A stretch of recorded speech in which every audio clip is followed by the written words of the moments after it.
The mystery of the life fibers are finally revealed in my review of Kill La Kill, episode 16. Best development episode of the entire series by far. One of the best episodes of the entire series that is finally starting to expand on the actual lore of this entire universe. Another reason why this was a great episode is that there was a brand new opening and a brand new ending. The opening was awesome. It gives you like a full roster of the entire cast and you get to see all of the different wardrobe they went through.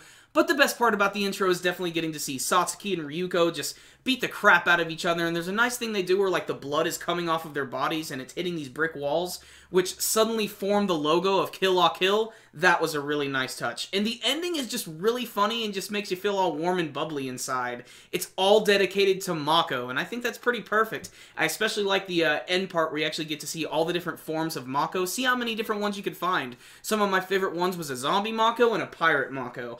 But this was just a great episode in general for a number of reasons. One, we get to learn about the history of the life fibers, where they came from, and ultimately why they're so important to this entire universe.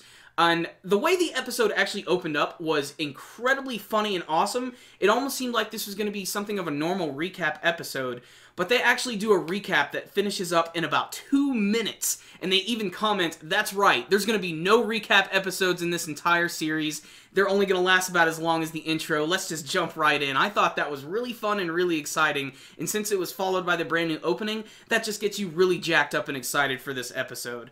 But I'm going to divide this episode into 2 chunks. The first one is all about Satsuki and her mother, and you know the scene I'm about to talk about. Oh yes! The scene where Satsuki and her mother Ragyo get in this massive hot tub, and for a lack of better term, they essentially fondle each other, and it's sort of uncomfortable at first, but I'm not gonna lie, by the time the scene was done, I felt like I really needed a cold shower. Hot steamy fan service aside, this is actually an important scene because apparently the stuff that they're bathing in is going to give them much more affinity with life fibers, thus they'll become more powerful.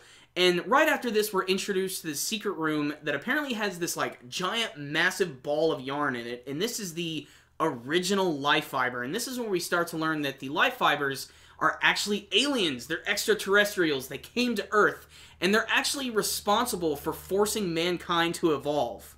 That's a lot to take in this episode, but they managed to explain it in a way so that essentially the life fiber clothing is sort of like a parasitic like life form. It can't live on the inside of people, but it can take over them if it wears them like clothes, hence why they start to look like clothes.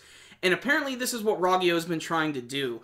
Over the course of time, the Kamui existed, and then they just sort of disappeared, and Ragyo found the original life fiber, and she's been making this clothing line for the last like couple of years, which has become really popular over the world. Remember, her clothing is worn by 70% of the people, and they all have apparently a life fiber in them, so she's basically trying to take over the entire world with clothing, because she knows that the life fibers are going to start to take over people's body, and maybe she's planning to be like the hive mind of this. Mikisugi also tries to explain these things to Ryuko and Mako, however, they can't seem to pay attention, in particular Mako, because the dude's schlong is glowing like the damn northern lights. It's hilarious looking, and that's definitely the thing I like most about Mikisugi is throughout the course of this episode, he does a lot of really funny things. I especially like the scene where he was explaining a little bit more about the life fibers and how that they were actually aliens, and how over time people started wearing normal clothes because they just became used to it, and he was used as the model for every character, and he had some ridiculous outfits through there, and they actually ended it with Mikisugi dressed as Michael Jackson. Pretty damn hilarious there. But the main point of this is he's basically trying to explain to Ryuko why Senketsu is so important, and apparently Dr. Matoi, Ryuko's father, is the one who actually founded Nudist Beach, because he found out about what Ragyo Kiryuin was going to be doing, and that's when he decided to resist a little bit. And I'm guessing that's why she sent Nui Harime to try and kill him, because he was getting ready to start up this massive resistance with this brand new powerful weapon, the Senketsu.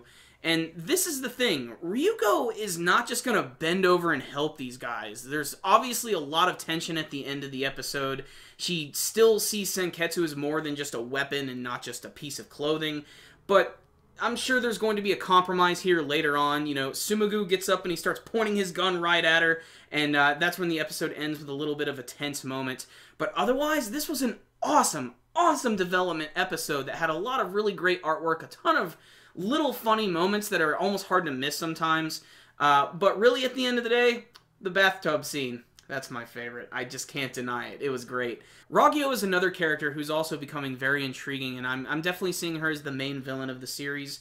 And even with all the stuff that she's trying to do, which I'm guessing is going to be like world domination, I don't feel that Satsuki really wants to go through with that at all, and I can still see Satsuki and Ryuko teaming up at some point, even though they're still constantly hinting at the fact that they're going to be rivals and they're going to be fighting against each other. And I expect them to have a few more brawls throughout the course of the series. I want them to have a few more brawls, but still, awesome episode right here, guys. I have zero complaints with it. Just another fantastic episode with all of the great music cues, animation, fantastic character design, a great recap at the beginning, a brand new opening, a brand new ending, and let's not forget the hot tub scene. Oh yeah! It's a 10 out of 10 from me. Check this one out. It's badass.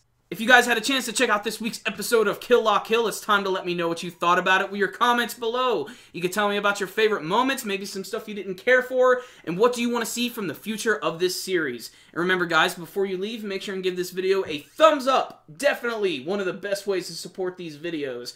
And you can subscribe to the channel if you haven't already. So, I'll see you next time, guys. Super Kami Guru 9000. Out.